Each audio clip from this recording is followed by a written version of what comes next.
Hola, bienvenidos al octavo episodio del podcast de Altamar Asociados. A mi lado, Patricio Meneses, ¿cierto? Abogado, profesor, máster en mediación y arbitraje, y Carlos Muñoz Lecerf, contador, profesor, abogado también.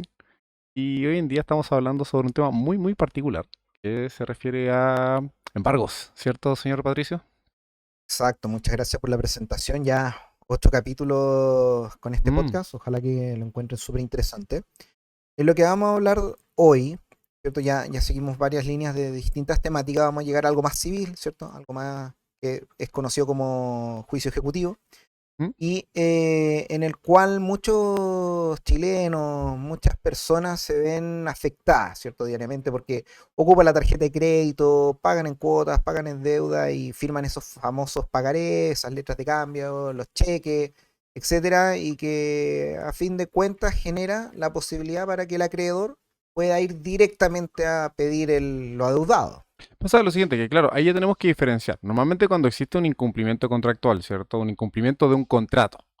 Normalmente uno piensa, vamos a ir a un juicio largo, un juicio complicado, años. Pero lo que pasa es que hay una versión de juicio que es más pequeño, que es el juicio ejecutivo de cobro que tú mencionaste. Y se va a poder proceder a ese juicio ejecutivo de cobro cuando exista un título que lo habilite. Por ejemplo, normalmente uno podría conocer una factura, ya para la empresa. Pero cuando hablamos de las personas, usted contrata con una casa comercial, usted contrata con un banco y firma un pagaré. Ese pagaré es autorizado ante notario, ¿ya? Y eso le habilita a esta casa comercial o a este banco que en el caso que usted no pague el crédito que le ha otorgado o las compras que realizó, lo que va a suceder es que va a poder judicializar y saltar a esta versión breve o más corta del proceso, que es más rápido, que el juicio ejecutivo de cobro, que es el que da, en definitiva, genera como consecuencia el embargo y remate de bienes. Efectivamente, al final lo que hace esta distinción es que tan expreso, fehaciente, se encuentra el título donde está la deuda. Claro. Porque si no tenemos ninguna escritura pública que acredite una deuda entre los dos o un documento. Supongamos, yo llego y te digo, tú me debes dinero. ¿Eso está escrito en alguna parte? No, No. Eso significa que vamos a tener que ir a un juicio largo ordinario. En cambio, si claro, tú pagaste o firmaste un pagaré, yo puedo decir, tú me debes dinero con este título. Lo voy a cobrar a un juicio ejecutivo de cobra, que es más breve. claro, es más breve porque a final de cuentas consta el documento en un sustento mucho más acabado, mucho más expreso, que da cuenta de esta deuda y por lo tanto va a ser mucho más fácil exigirlo. Ahora, hay que diferenciar. No toda cobranza es una cobranza judicial o una cobranza de juicio ejecutivo propiamente tal. Em, no solo en Chile, en distintos países existe la costumbre de realizar la cobranza extrajudicial. ¿Ya? La cobranza extrajudicial es aquella que no es judicial. Entonces, por ejemplo, si yo voy y le cobro la deuda a alguien, le digo, oye, tú me debes dinero, tienes que pagármelo, eso es una cobra extrajudicial, un cobro extrajudicial. No estoy demandando a alguien, ¿cierto? Las empresas hacen lo mismo. Una casa comercial te envía una carta diciendo, ojo, si usted no me paga, yo voy a demandarlo, pero no ha judicializado nada. El banco hace lo mismo. Entonces tenemos que saber diferenciar entre una carta o un cobro extrajudicial mediante carta, por ejemplo, y un cobro judicial. Efectivamente.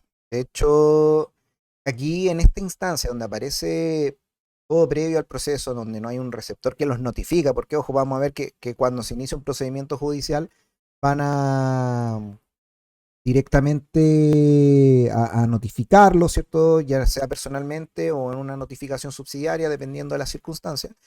Pero mientras sea prejudicial, es donde aparecen precisamente estos cobros donde les pueden ofrecer hasta planes de pago si es que no pueden pagar. La típica broma del humorista que dice, bueno, debía 20.000 pesos y terminé pagando 200.000, es precisamente aquí porque, bueno, ¿me vas a pagar o no? No, no tengo plata, bueno, ok, págame en tantas cuotas X cantidad de dinero que al final es el mismo capital inicial con unos intereses extra que acrecentan la deuda y uno termina pagando más, pero a mayor plazo, porque de lo contrario yo puedo ejecutar, ¿cierto? Ya lo habíamos visto esa palabra en Ujú, unos capítulos anteriores, claro. ejecutar en el sentido de que puedo embargar tus bienes y rematarlo para pagar mi deuda porque tengo un título que me permita hacerlo. Bueno, de hecho ahí tú partiste explicando algo esencial. Lo que explicó Patricio es lo que llaman repactación, ¿cierto? Yo debo 100.000 pesos y me llega una cobranza extrajudicial. Todavía no judicializamos nada. No llegó la cartita de la Casa de Comercio o el banco. Usted debe 100.000 pesos. Pero ¿sabe qué? El banco le dice, mire, le voy a dar una nueva oportunidad. Le divido en dos cuotas de 60.000. Pero si uno suma, dos de 60.000 son 120. Es porque lo que está haciendo el banco es tomar esta deuda y prestarme nuevamente dinero para pagarla con nuevos intereses. ¿Qué pasa si yo no pago esos 120? Nuevamente me va a ofrecer, mira, págalo en dos cuotas de 70.000. Ah, ya no son 120, son 140. Y empieza a armarse una bola de nieve que es el chiste del humorista clásico, que uno parte debiendo 20.000 pesos y termina debiendo 2 millones de pesos. ¿Ya? Porque claramente la repactación, lo que consiste, no es un repacto en realidad, es un nuevo contrato de deuda por el cual voy a pagar la deuda anterior, pero tengo una nueva deuda con nuevos intereses. Y ahí va creciendo la bola de nieve. Por supuesto, y al final de cuentas toda cláusula beneficiosa podría perderse por esta nueva repactación. Por eso hay que tener ojo al firmar esos documentos. Ahora, si pasamos a lo que veníamos conversando, ¿cierto? Tenemos entonces esta deuda que puede pasar por una etapa prejudicial. ¿Qué pasa si se judicializa? ¿Qué pasa si eventualmente no, yo no pago, no contesto? Lo que muchos deudores hacen, ¿cierto? Me hago, ¿cierto? El que no sé, el desentendido, no contesto las llamadas, cierro la puerta, etcétera. ¿Qué es lo que podría pasar? Bueno, la empresa se va a ver obligada a realizar el cobro y lo va a realizar mediante la judicialización. Ustedes saben que las empresas grandes tienen departamentos de cobranza o muchas veces contratan a terceros para realizar la cobranza. Una empresa de cobranza propiamente tal. De repente a uno le llega una cartita, ¿cierto? Que en realidad tenía otro nombre, no el de la empresa principal. En algún momento va a pasar que si no pagamos, van a presentar la demanda en juicio ejecutivo. ¿Ya? Y esta demanda en juicio ejecutivo va a llegar a nosotros porque un receptor judicial, que es un funcionario del juzgado, va a ir a dejarlo. Un auxiliar de la justicia, es como un funcionario externo. Es una figura que es difícil de explicar de repente. ¿Ya? Pero va a llegar a este receptor y le va a entregar completamente esta demanda. ¿Ya? Pero no solo eso, ¿cierto? Va a ser una gestión más. Efectivamente. Entonces ya en esta etapa va a aparecer el receptor, y de hecho, o sea, aquí y para también aquellos que quieran ejecutar una factura, si no está escuchando alguien Claro. pyme, también entender de que aquí ya estamos en una parte donde se requieren abogados que presenten la demanda ejecutiva, en la cual el tribunal, por una parte, va a continuar con la tramitación de esta causa para saber si hay alguna excepción, si hay alguna justificación para no pagar la deuda, pero por otro lado también va a iniciar la parte en la cual va a requerir de pago, ¿cierto? Va a despachar el mandamiento y va a ir el receptor no solamente a notificarnos de la demanda, sino que también va a entrar a señalar bienes y entrabar un embargo. Claro, a eso es lo que quería llegar. Quería que mencionar la palabra finalmente embargo. O sea, imagínense, ya no, ya no pescamos la cobranza extrajudicial. No teníamos cómo pagar la cobranza extrajudicial. Ya no repactamos tampoco, no quisimos repactar. Nos presentan esta demanda ejecutiva, ¿ya? Y va a llegar ahí un receptor que lo que va a hacer es requerir de pago, págueme básicamente, o voy a embargar. Ahora, el embargo para quienes no, quienes han tenido el lujo de no vivir un embargo, no es que vayan a quitarle las cosas inmediatamente a usted, pues, sino que lo que va a pasar es que va a ir con una listita, va a hacer una lista el receptor, ¿cierto? Va a tomar nota de los bienes que usted tiene en la propiedad. Pero no solo de los bienes muebles, sino que también, ¿cierto?, de los vehículos y las propiedades. Sí, o sea, en primera instancia, la versión más básica de esta traba de embargo es que va a ir el receptor, va a llegar a la casa, lo va a notificar de la demanda, va a trabar embargo sobre los bienes que vea, la lavadora, el televisor, etcétera. Y obviamente, si es que estos no son suficientes para pagar la deuda, se puede pedir la ampliación de ese embargo. Y si usted tiene bienes inmuebles, vehículos, podría ampliarse el embargo para que sea suficiente respecto a la deuda y entablarlo sobre estos bienes, ¿cierto? Se aparece Y a veces al revés, o sea, a veces la deuda, supongamos, una deuda buena de 8 millones, Lo primero que van a mirar va a ser el vehículo, va a decir, ¿este auto es suyo? Sí, y el receptor no va a entrar a analizar los muebles de la casa. Puede que parta, bueno, con el vehículo suficiente, sí, tiene un valor que parece ser, y lo va a anotar. El tema es que no hay o sea, hay ciertas limitaciones respecto a los bienes que Mm, pueden ser embargados, sí, qué pasa con los sueldos, etcétera. claro. Pero particularmente las reglas generales que pueden hablarlo sobre todo, pensemos, embargo sobre acciones, etcétera. O Sí. sea, eh, No, si ya es más cuantioso la casa. El embargo va a caer sobre el inmueble, que si una deuda estamos hablando de 40 millones, 50 millones, 100 millones, lo que corre peligro ahí es la casa. exactamente. Entonces va a ir este funcionario, se va a entregar el embargo, si no es suficiente, se va a ampliar, se va a reducir. O sea, al final de cuentas hay una relación equilibrada, ¿cierto? Que tiene que ser equilibrado por un lado el embargo, los bienes que se van a embargar y por otro lado la deuda a la cual está sujeta este procedimiento ejecutivo. El tema es que se va a embargar, no nos van a quitar las cosas, se van a quedar ahí, es lo que se denomina la figura del depositario alzado, Ujú. ¿cierto? Así al menos lo dice el texto legal, pero en definitiva el, el receptor va a nombrar como depositario transitorio los bienes al deudor. Se van a quedar las cosas en su casa hasta el día en que se haga el retiro de la especie para su posterior remate. De hecho, claro, hay una línea temporal que seguir. O sea, estamos al principio. El embargo es una de las primeras gestiones. Se presenta la demanda y lo primero que va a hacer el receptor. Y este embargo, a usted no le van a ir a quitar las cosas como dice Patricio. Van a hacer esta lista.